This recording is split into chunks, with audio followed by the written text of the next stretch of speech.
तो ठीक इसी प्रकार भाइयों और बहनों, हमें परम पूज्य सदगुरु रामपाल जी भगवान ने जिस साध संगति रूपी हाईवे के ऊपर चुनकर ठप्पा मारकर साध संगति का हमें बैठा दिया है, साध संगति रूपी इस वैन में, इस बस में। और अब हमारी पूरी कोशिश होनी चाहिए कि हमारी किसी भी कमजोरी के चलते, हमारी किसी भी नासमझी के चलते ये बस पंचर ना हो जाए। साध संगति से जुड़ने के बाद पूर्ण परमात्मा कबीर साहिब जी की परम पूज्य सतगुरु रामपाल जी भगवान के रूप में पहचान हो जाने के बाद क्या क्या नियम है, क्या क्या मर्यादा है, क्या क्या सावधानियां रखनी है, इन सभी बातों की कंप्लीट जानकारी हो जाने के बाद और किन किन गलतियों के दोहराने से, कौन सी त्रुटियां करने से परम पूज्य सतगुरु रामपाल जी भगवान उस भगत से नाराज होंगे, उसका जो कनेक्शन है वो डिस्कनेक्ट हो सकता है। इन सभी बातों की पूर्णतया जानकारी हो जाने के बाद यदि हम जरा सी भी गलती अब हम करेंगे इस मार्ग पर, तो हम लोग बहुत पीछे रह जाएंगे, युगों युगों पीछे रह जाएंगे। गुरु विमुखा युग युग रोवे, हम युगों युगों पीछे रह जाएंगे, क्योंकि अब परमात्मा मौका नहीं देगा, अब परमात्मा चांस नहीं देगा। तो बहुत विशेष सावधानी रखकर अब हमने साध संगति में आगे का सफर तय करना है। और ये साध संगतियां परमात्मा ने इसीलिए शुरू करवाई हैं कि सतगुरु रामपाल जी भगवान अर्थात अपने पूज्य गुरुदेव भगवान की गैर हाजिरी में, उनकी गैर मौजूदगी में हम चुनिंदा आत्माएं मानसिक तौर पर डगमग ना हो जाएं, कमजोर ना पड़ जाएं, कोई भक्ति और भगवान को लेकर हमारे अंदर शंकाएं पैदा ना कर दे, गलत फहमियां पैदा ना कर दे, हमारे आत्मविश्वास को कोई कमजोर ना कर दे, या किसी भी कारण से ये काल छल बल करके कोई भी घटिया से घटिया नीति अपनाकर हमारे को भक्ति मार्ग से नीचे ना गिरा दे। इसके लिए परमात्मा ने ये साध संगतियों की दया आप और हम आत्माओं के ऊपर बख्शी कि हमारा विश्वास, हमारी दृढ़ता, पूरी दुनिया एक तरफ, पूरी दुनिया तो छोड़िए, 33 करोड़ देवी देवता भी अगर ऊपर से उतर के आ जाएं और यदि हमारे को डगमग करने का प्रयास करें, तो भी हमारा आत्मविश्वास रत्ती भर भी पीछे ना खिसके, रत्ती भर भी। इतना दृढ़ जब हम परमात्मा को और उनकी भक्ति को लेकर हो जाएंगे, फिर परमात्मा कहते हैं, कहे कबीर सुनो भाई साधो, और मैं तो हूं विश्वास में। फिर परमेश्वर अपनी आत्मा पर वो दया बख्शेंगे, क्योंकि विश्वास के बिना भक्ति नहीं चलती है, और विश्वास होता है ज्ञान से।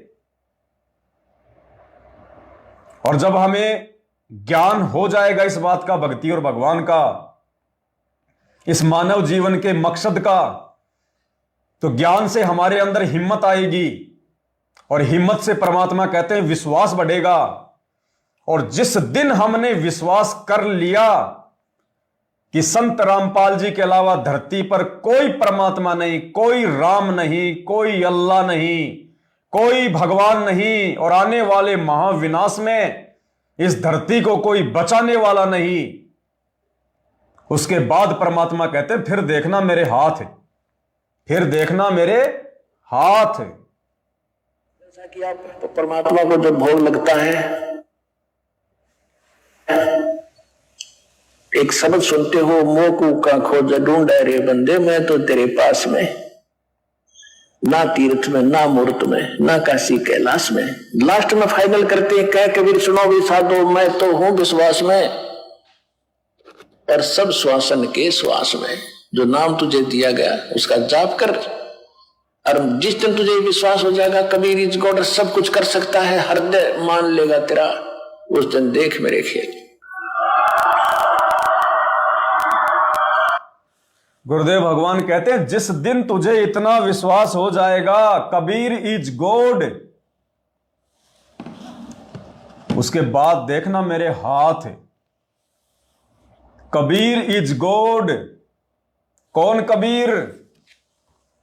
ये कबीर, वर्तमान का कबीर, पिछली पीढ़ी का कबीर, असली कबीर, जिंदा कबीर, साक्षात धरती पे प्रकट कबीर। ये कबीर, वो दाढ़ी मूंछ वाला काल्पनिक कबीर नहीं, वो कबीर की वो कागज की फोटो नहीं, मुर्दा कबीर नहीं। जिस दिन भगत को यह विश्वास हो जाएगा कि कबीर इज गॉड, ये कबीर, उस दिन परमात्मा कहते हैं देखना मेरे हाथ।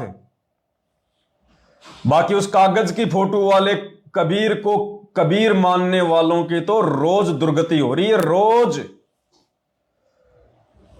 इस भारत देश में तकरीबन 4 से 5 करोड़, तकरीबन 4 से 5 करोड़ कबीरपंथी होंगे, केवल एक महंत के। और ना जाने कोई रांजड़ी में बैठा है, कोई छत्तीसगढ़ में बैठा है, कोई मध्य प्रदेश में बैठा है, धर्मदास के वंशज।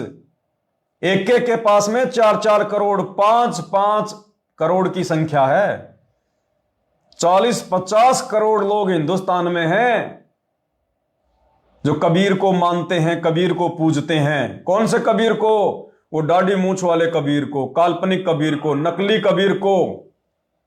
उन्होंने मान लिया कि ये कबीर ही परमात्मा है, ये कबीर ही भगवान है, कबीर ही सतगुरु है, और रोज उनकी दुर्गति हो रही है, रोज एक्सीडेंट में मरते हैं। उन कबीर पंथियों से हॉस्पिटल भरे पड़े हैं, उनकी दुर्गतियां हो रही हैं, क्योंकि उन्होंने केवल कागजी कबीर को ही कबीर माना है, जिंदा कबीर को कबीर नहीं माना है। जिस दिन इस जिंदा कबीर को हम कबीर मान लेंगे ज्ञान आधार से, अपनी आत्मा से, उस दिन देखना फिर इस कबीर के हाथ धर्मराज के मुंह से अपनी आत्मा को निकाल के लेके आ जाएगा। धर्मराज के मुंह से। ये वो समरस शक्ति है, ये वो परमात्मा है। परम पूज्य सतगुरु रामपाल जी भगवान, कबीर का वर्तमान में latest version, new version, up to date Kabir ये है। तो भाई और बहनों, ये विश्वास केवल उन्हीं आत्माओं को होगा जिन आत्माओं के लिए परमात्मा सतलोक से उतरे हुए हैं।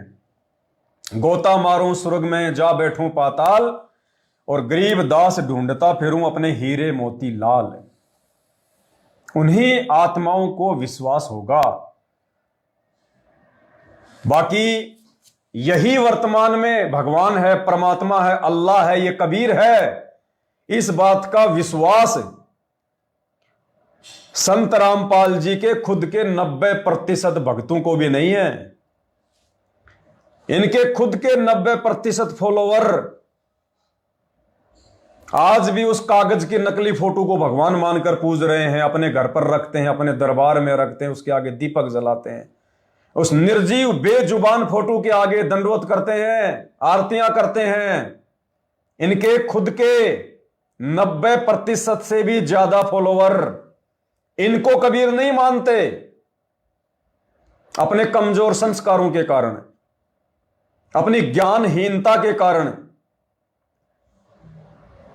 उस दाढ़ी मूंछ वाली फोटो को ही कबीर मानते हैं। ये सौभाग्य तो बहुत ही कम आत्माओं को प्राप्त होता है जो वक्त गुरु को परमात्मा मानकर पूजती हैं, जो वक्त गुरु पर दिलो जान से, मन कर्म वचन से, तन मन धन से जो कुर्बान होकर भक्ति करती हैं। उनके विषय में आदरणीय गरीबदास जी महाराज जी कहते हैं, गुरुपद सेवै बिरला कोई और जा पे कृपा साहिब की होई। कोई बिरला ही आत्माएं होंगी जो अपने गुरुजी के द्वारा बताई गई भक्ति को सफल करेंगी। कोई बिरला आत्मा। ये संसार विघन की घाटी, कोई निकलेगा बिरला सूर। कोई बिरले होंगे जो परम पूज्य सतगुरु रामपाल जी भगवान की शरण में आकर उनके द्वारा दी गई भक्ति विधि को विधि विधान से कर जो इस गंदे लोक से पूर्ण मोक्ष प्राप्त करेंगे। बिरले खोकापुर में काग मिले दिन दोई रे, अरबों में कोई हंस हमारा होई रे। क्या कहते हैं गुरुदेव? अरबों में कोई हंस हमारा होई रे। बहुत कम आत्माएं होंगी परमात्मा की जो वर्तमान में इस कलयुग की बिचली पीढ़ी में भी उनके साथ सतलोक जाने के लिए हर प्रकार से तैयार रहेंगी। सटदल दोनों दीन का मन में दोष न धार, सतगुरु का तो कोई एक है और काल का सब संसार। बहुत कम आत्माएं होती हैं परमात्मा की। तो आप और हम भाई बहनों ने अपने विश्वास को टूटने नहीं देना, डगमग नहीं होने देना।